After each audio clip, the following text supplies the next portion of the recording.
generation, I pity them. The Bible says men shall become lovers of themselves more than lovers of God. Today, people will spend weeks tidying their external. And it's good to be smart, look clean. I don't look too bad myself.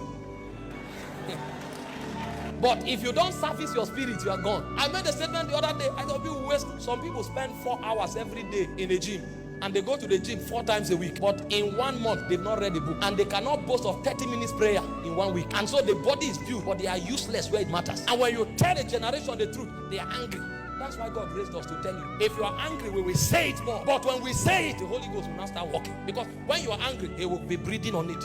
He will be breathing on it. And if you don't hear it, when you are going to hell, He will remind you that I sent somebody to tell you. And when we keep saying it and pounding it into the ears of people, your anger won't stop it. It's called ordination. And from there, God came and excavated David, and the father sent him to give them food. They didn't know that it was the manipulation of ordination. They said, take food. He was entering into the palace. You are saying, take food. And he went there. He handed over the caravan, and he heard Goliath mocking Israel. Immediately, a holy anger rose on his inside. He didn't study that one. That one is ordination. He even didn't know that it was there. They marginalized him in that family for years. He was never angry. But suddenly, he found an anger and a rage in his spirit that he didn't know was there. And he said, who is this uncircumcised Philistine that defiled the armies of God? He began to ask questions that only a fool would ask. Trained generals were hiding. 40 days, Goliath was talking. Nobody in Israel could stop. The Bible said Saul was head and shoulder above every Israelite. Even Saul didn't talk. Saul was a man of war from his youth. He didn't dare. But when he saw the size of Goliath, he knew this fight was a lost battle. But a man of ordination doesn't see after the sight of the eyes. He knows there is something in him that is bigger than him. He knows I may look small, but there is something on my inside. It's more ancient than time. He said, what will be given to the man that brings that guy down? And they looked at him. Who is the man? Is it not when we find a man before we talk? They were seeing the natural. When they wouldn't listen, he went to Saul himself. What will happen? And Saul told him, if you want to die, I can't stop you. Let it not be that I'm afraid and I'm stopping others.